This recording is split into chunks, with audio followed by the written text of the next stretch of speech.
Bonsoir à tous, merci d'être avec nous sur La Première. À la une de l'actualité de ce lundi 19 février, plus de 2000 personnes ont trouvé un travail en 2023. Le taux d'emploi poursuit sa progression, c'est ce que révèle la dernière publication de l'Institut de la statistique. Et ce ne sont pas forcément les personnes à la recherche d'un emploi qui ont été embauchées. Le nombre de chômeurs reste stable. Nous verrons pourquoi grâce au décryptage de David Chang.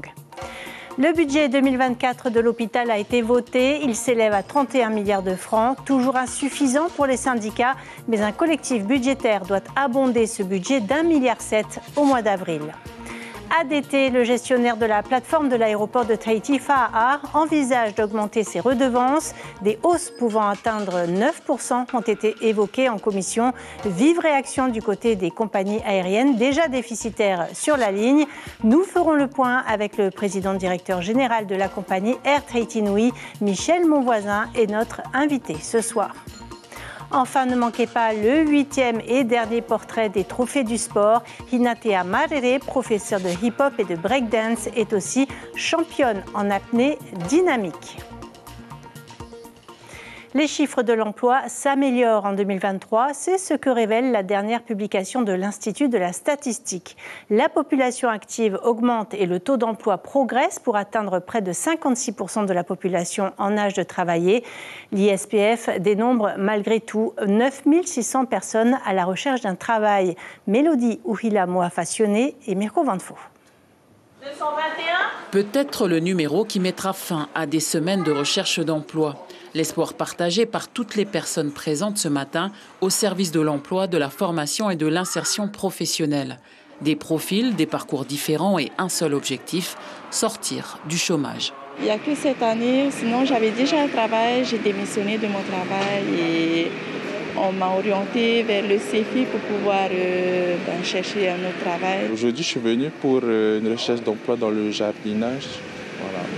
C'est facile de trouver, il y a des offres? Il y a des offres d'emploi, oui, mais il faut des années d'expérience. On pourrait dire que c'est difficile, mais non en fait. Si tu tapes aux bonnes portes et tu cherches vraiment, tu peux trouver du travail facilement. Hein. Et il y a effectivement du travail. En 2023, selon la dernière enquête de l'Institut de la statistique de Polynésie, 2100 personnes ont trouvé un emploi, soit une hausse de 1,2%, une reprise amorcée après la crise Covid dans les secteurs clés. Nous, on le constate avec nos offres d'emploi qui effectivement augmentent. En tout cas, les offres d'emploi structurelles ont augmenté. Bien évidemment, le tourisme, l'hôtellerie, restauration, les activités touristiques aussi, beaucoup. Et la construction. 2100 demandeurs d'emploi en moins. Pourtant, le taux de chômage reste relativement stable, autour de 8,5%.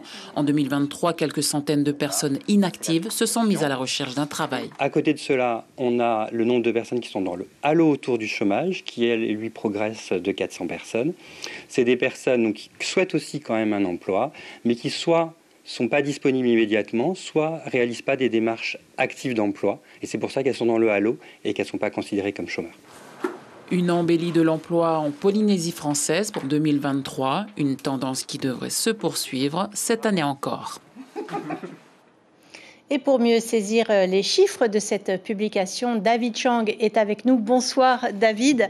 Le taux d'emploi augmente, on l'a vu, mais paradoxalement, le nombre de chômeurs est stable. Alors comment vous l'expliquez ?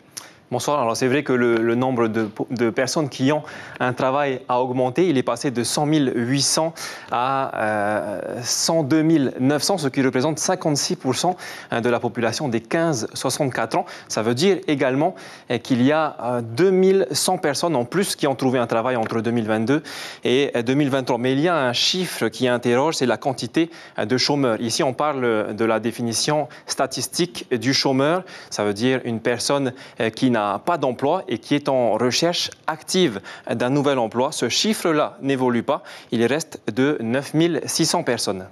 Alors du coup, qui sont ces Polynésiens qui arrivent sur le marché du travail si ce ne sont pas des chômeurs ?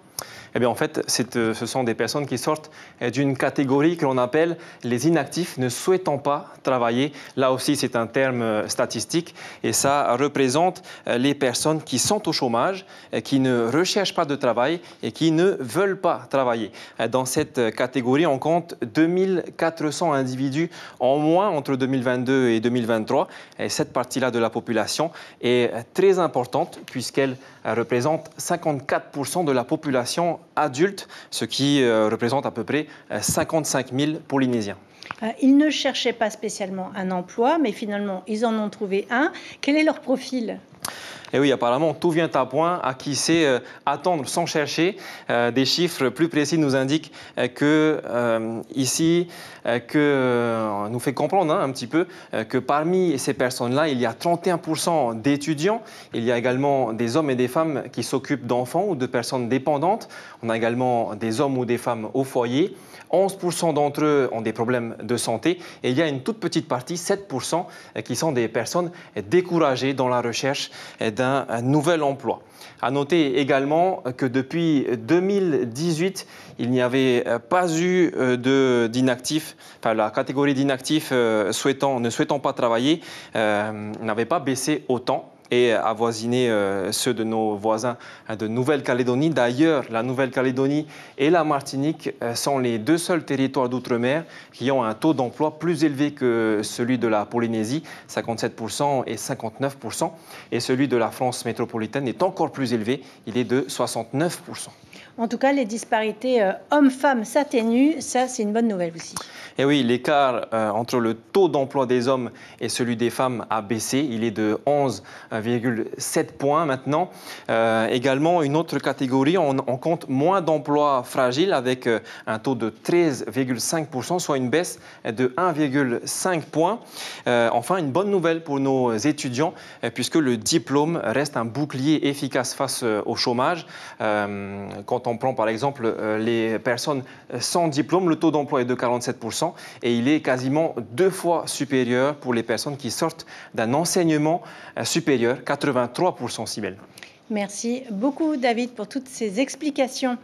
Et pourquoi pas un emploi dans le secteur maritime. Le nouveau site du Centre des métiers de la mer, inauguré il y a une dizaine de jours, est désormais ouvert. Auparavant, le campus s'étendait sur à peine 600 mètres carrés. Aujourd'hui, les bâtiments sont 3 fois plus grands. Une formation de matelots et de capitaines de tonniers était dispensée. Aujourd'hui, le directeur du centre pense recruter de nombreux enseignants cette année. Il a le feu vert et surtout le soutien financier du pays. On l'écoute au micro de Nicolas Suir et Patrick Tinsing. En nombre d'effectifs cette année, effectivement, on va recruter plus d'élèves puisqu'on a aussi un recrutement en cours de formateurs. Puisqu'actuellement, j'ai quand même que 5 formateurs. Au cours de l'année, je vais passer à 11 formateurs, ce qui va nous permettre de doubler finalement le nombre de formations à dispenser. D'accord, mais les effectifs dans la classe ? Chaque classe, on limite quand même à 16 élèves, c'est-à-dire que les classes ne sont pas très chargées. On a 16 élèves et pourquoi 16 ? C'est aussi une question de technique puisque au niveau des simulateurs ou sur les navires, on met des groupes de 8. Nous vous en parlions la semaine dernière. Les autorités sanitaires ont relevé une quinzaine de cas de dengue autochtone, dont 4 hospitalisations. L'un des derniers cas recensés est un résident de Rangiroa, où la population n'a pas encore vraiment réalisé. Reportage sur place d'Ignacio Raveino et de Marcel Bonneau. Ok, d'accord, tu me tiendras au courant, hein ? Il se veut serein. Lui, c'est Grégory Perrault, le seul médecin libéral de l'atoll. Celui-ci ne réfute pas une circulation de la dengue à Rangiroa, mais il se veut plutôt rassurant. Les gens sont asymptomatiques. Il ne s'agit pas du premier épisode de dengue. En 2019, il y a eu aussi une épidémie de dengue de type 2, comme les cas qui ont été authentifiés sur Tahiti et Moorea et aussi sur Rangiroa. D'accord ? Et il faut savoir que quand même dans une grande majorité des cas, les gens sont asymptomatiques. Que du fait que les gens aient eu la dengue de type 2 en Polynésie en l'épidémie de 2019, il y a une immunisation qui fait qu'il est possible qu'il y ait plus de cas asymptomatiques. De son côté, le maire de l'atoll affirme renforcer les actions de dégitage dans sa commune, mais il lui est difficile de cibler ces actions. J'ai appris ça ce week-end par le service sanitaire qui m'ont dit ça. Donc c'est une personne qui l'a contracté sur Anguirua et ensuite qui est rentré sur Tahiti. Dans Tahiti qu'on a su qu'il a eu la dengue. Et aujourd'hui, on est toujours dans l'information. On sait bien que toute la Polynésie, on a diffusé que les gîtes à moustiques à retirer. Donc on est dans cette conception-là de tout faire pour que notre population n'attrape pas cette maladie. À l'instar de Tahiti et Moorea, Rangiroa est passé en phase d'alerte, une situation qui correspond au 2e niveau du plan de lutte contre la dengue. La dengue qui peut parfois conduire à l'hospitalisation. Le conseil d'administration de l'hôpital vient justement de voter son budget. Il atteint au final 31 milliards de francs, mais les syndicats espéraient 4 milliards supplémentaires. Le ministre de la Santé leur a assuré qu'un collectif budgétaire viendrait abonder ce budget d'1,7 milliard au mois d'avril. Les représentants syndicaux sont encore méfiants. Ils attendent surtout des embauches face à un personnel épuisé. Nicolas Suire, Patrick Tinsing. 1,7 milliard de francs pacifiques supplémentaires, ce n'est pas ce qu'attend le personnel de l'hôpital. Ce qu'il veut, ce sont surtout des embauches pour soigner convenablement les patients qui saturent tous les lits de l'établissement. Il y a tension, stress à permanence parce qu'il n'y a pas assez de personnel et épuisement professionnel. Il y a vraiment de l'épuisement. Voilà. Ils ont hâte qu'il y ait du personnel, qu'ils ont hâte qu'il y ait des concours, ils ont hâte qu'il y ait des formations, ils ont hâte de beaucoup de choses. Mais pour eux, la subvention, ça ne les rassure pas. Car pas facile de donner envie avec des emplois précaires. Ces personnes, en fait, elles ne savent pas quel est leur avenir en fait, dans le soin. Du coup, à un moment donné, quand elles ont une opportunité de rester en CDI ailleurs, elles s'en vont. La direction avoue être rassurée sur le côté comptable. Grâce à la subvention d'1,7 milliard, l'équilibre budgétaire peut être atteint. Pour autant, le besoin de renforcer et de consolider les services de soins n'a cessé d'augmenter. Notre établissement produit 82% de l'offre de soins hospitaliers dans ce territoire. Ce qui veut donc dire que l'évolution de son financement doit être à due concurrence de cette importance qu'il a aujourd'hui dans le système hospitalier de la Polynésie. Le ministre de la Santé déclare avoir consenti à un effort non négligeable, faisant remarquer que le budget 2024 est supérieur de 1% par rapport à celui de l'an passé. On accompagne nos professionnels de santé parce qu'ils avaient besoin d'être sûrs que cet argent que l'on va donner en plus, pour leur gestion au quotidien, mais pour leur gestion ressources humaines, soit affecté à celle-ci. La subvention doit être votée à l'Assemblée territoriale d'ici le mois de mars ou d'avril, mais trouvera-t-on ensuite assez de personnel pour le bon fonctionnement des services hospitaliers ? Et après l'hôpital, l'aéroport, le concessionnaire ADT pourrait augmenter certaines de ses redevances de près de 9%. Selon Radio 1, le projet provoque l'indignation des compagnies aériennes déjà déficitaires sur leurs lignes polynésiennes. Une augmentation incompréhensible puisque Aegis, qui gère ADT, a consolidé ses bénéfices avec la hausse du trafic. Mais le pays y verrait le moyen de financer les travaux de rénovation de l'aéroport avant l'arrivée du nouveau concessionnaire. Bonsoir Michel Monvoisin, bienvenue. Vous dirigez la compagnie Air Tahiti Nui. Comment Aegis, à travers ADT, peut augmenter ses redevances alors que son chiffre d'affaires a forcément augmenté ces dernières années avec les compagnies aériennes de plus en plus nombreuses à Tahiti? Yorana, juste une petite précision avant de vous répondre, c'est que j'ai accepté votre invitation pour dépassionner un peu le débat. Parce que nous ne sommes pas dans l'affrontement avec ADT, on travaille avec eux tous les jours et ça se passe très bien. Maintenant, il faut comprendre comment fonctionne un aéroport. Un aéroport est géré par une société d'exploitation, ADT. C'est une société, comme toutes les sociétés, elle a un budget qu'elle présente annuellement avec un budget d'investissement, des recettes et des charges.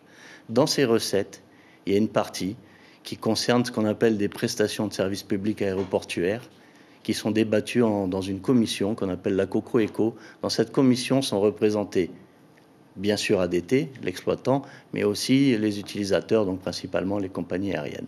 Et on s'assure que c'est à ce moment-là qu'on discute des augmentations de redevances, afin de s'assurer d'abord que le concessionnaire s'y retrouve, parce qu'il n'est pas question qu'il y soit de sa poche, et ensuite que nous, les compagnies aériennes, que ces augmentations soient raisonnables, puisqu'elles font partie intégrante du prix du billet d'avion. En général, elles sont répercutées. Alors ADT a précisé que ces redevances n'ont pas été augmentées depuis 2016 et entre-temps, il y a eu l'inflation.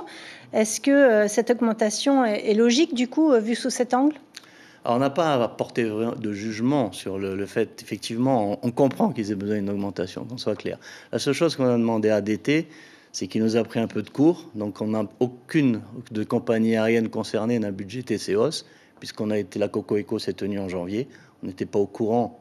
Et effectivement, aujourd'hui, elles sont toujours dans un processus d'approbation. Vous n'avez pas pu anticiper sur vos comptes? On n'a pas pu l'anticiper et donc, en fait, on le comprend. La seule chose qu'on a demandé à ADT, on leur a dit, dans le contexte actuel, nous n'avons pas non plus augmenté nos prix. La Polynésie est une des rares destinations dans le monde qui n'a pas vu d'inflation sur le prix des billets d'avion. Et donc, on leur a demandé, effectivement, de différer ou d'avoir une augmentation un peu moins forte pour nous permettre aussi, nous, de l'absorber. Bon, c'était une discussion qu'il y a eu. Ça va se répercuter sur les billets d'avion obligatoirement? Alors ça, c'est chaque compagnie qui le décide. Donc chaque compagnie décidera si elle le veut ou si elle le peut, parce qu'il faut le pouvoir. Parce que la Polynésie, aujourd'hui, dans une situation de surcapacité avec une concurrence forte. Et Air Tahiti Nui, en l'occurrence? Air Tahiti Nui, on n'a pas encore pris la décision, mais il est probable que non, puisque, je vous dis, le contexte concurrentiel fait que c'est assez difficile de passer des augmentations de prix. Mais bon, si vous voulez, notre inquiétude fait qu'aussi, parallèlement, Charles de Gaulle a aussi augmenté ses redevances. Donc c'est la double peine. Et ça pèse lourd dans le budget d'une compagnie, ces redevances aéroportuaires? Sur votre compagnie principale, ça peut peser lourd, bien sûr. Mais bon... Mais là encore, on n'est pas aujourd'hui dans le fait de contester leur besoin de l'augmenter, mais c'est surtout l'utilisation qui nous importe. Le problème, c'est qu'ils ont peu investi ces dernières années, et on le comprend, parce qu'il y a toujours le vrai problème de l'aéroport Tahiti Faa'a, c'est la concession. Et il n'y a pas de concession qui doit bientôt être renouvelée. Il est dit que cet argent servirait à rénover l'aéroport en attendant. En fait, c'est pas rénové, c'est que l'aéroport a un problème de parking sur le domestique, puisque vous n'avez pas échappé qu'il y a une nouvelle compagnie.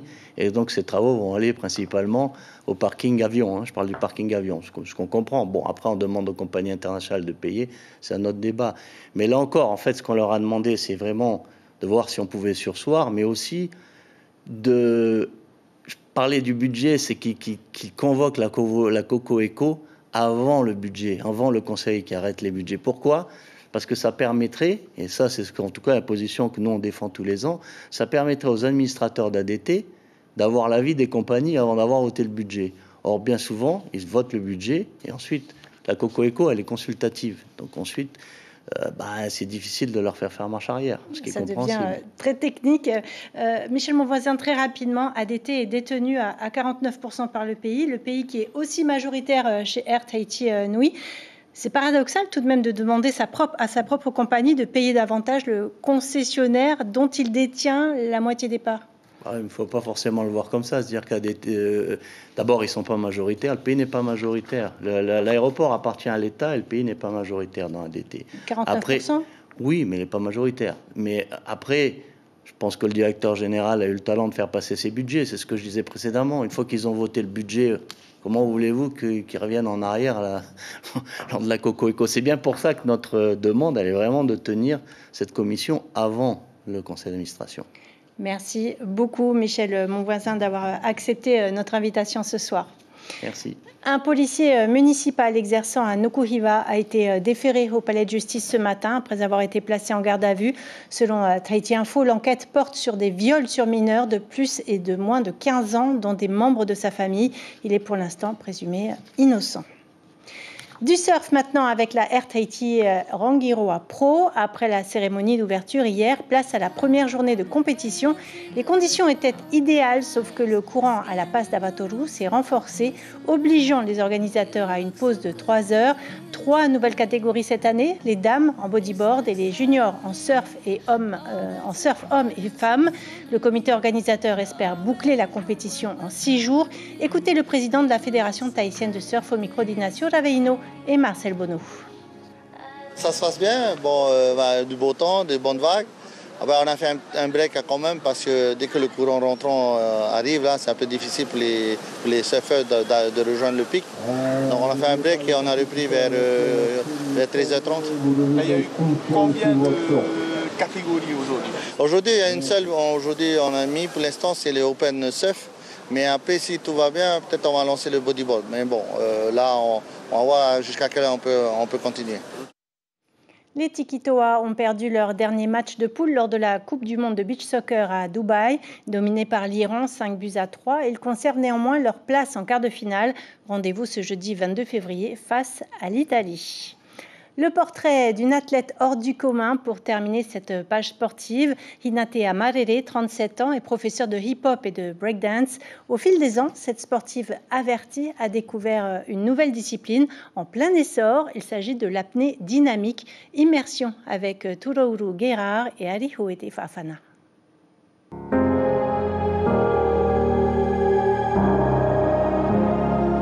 Le manque d'oxygène ne lui fait pas peur. Hinatea Peña Ipereya Marere est une spécialiste de l'apnée dynamique, une vocation qu'elle trouve dès son plus jeune âge.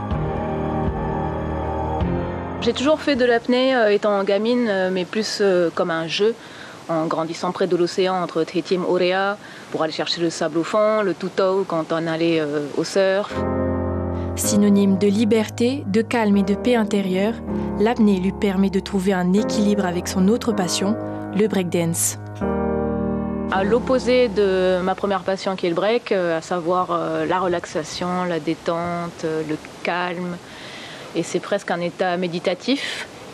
Et du coup, ça va m'apporter un équilibre entre mes deux passions. Et aussi repousser les limites du corps et me challenger. Elle établit un record personnel de 230 mètres en monopalme. Son esprit de compétitrice lui a permis de briller au niveau national et international. Pour commencer, il y a eu la Coupe du Nuc sur le circuit AIDA où j'ai établi un record national à la brasse avec 167 mètres. Ensuite, sur le circuit fédéral, aux championnats du monde qui se sont déroulés au Koweït, j'ai obtenu la 6e place en monopalme avec 217 mètres et la 8e place en bipalme avec 191 mètres. C'est le résultat d'entraînements intensifs et d'une hygiène de vie impeccable. Ces efforts ont payé car pour la 2e fois, Hinatea a été sélectionnée pour les Trophées du sport 2024. C'est tout d'abord une fierté de voir que mon sport est reconnu et que mes résultats sont encouragés. Et voilà, je me sens soutenue par mon pays et mes proches. Donc ça me donne encore plus de motivation pour la suite. Hinatea ne compte pas s'arrêter là. Pour la saison 2024-2025, elle espère se qualifier pour les championnats de France et par la suite pouvoir participer aux mondiaux en intégrant l'équipe nationale. Hinatea Marere est la 8e candidate des trophées du sport. La soirée des lauréats, ce sera sur Polynésie, la première, demain soir après le journal. On termine ce journal par une note culturelle avec l'ouverture de la 16e édition du salon artisanal Te Rara dans le hall de l'Assemblée de la Polynésie. Vous avez jusqu'au dimanche 3 mars pour admirer ou acheter les produits d'une trentaine d'artisans de l'archipel des Australes.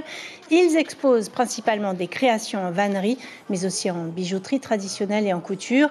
Le programme des journées sera ponctué de démonstrations, concours et ateliers.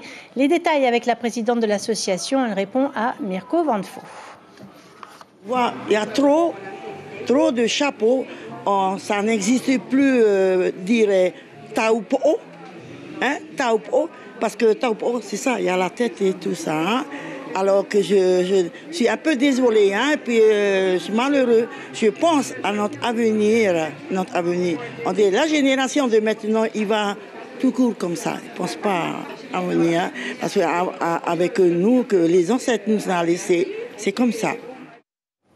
Nous retiendrons cette information principale. Le marché du travail se porte bien. C'est le résultat de l'enquête emploi réalisée par l'Institut de la statistique de la Polynésie française pour l'année 2023. Le taux d'emploi est en hausse de 1,2 points. Demain sur Polynésie, la première radio, il sera question de la 19e cérémonie des Tortues d'Or. Benoît Lerle sera l'invité café d'Ibrahim Ahmed Aziz un peu après 7h.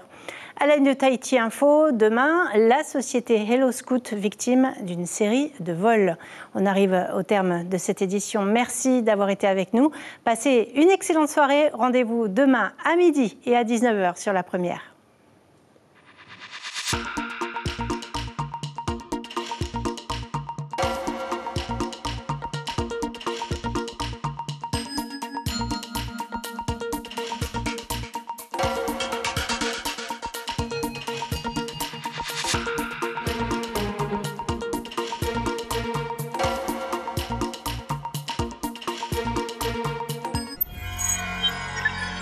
Retrouvez ce programme en replay sur notre site internet.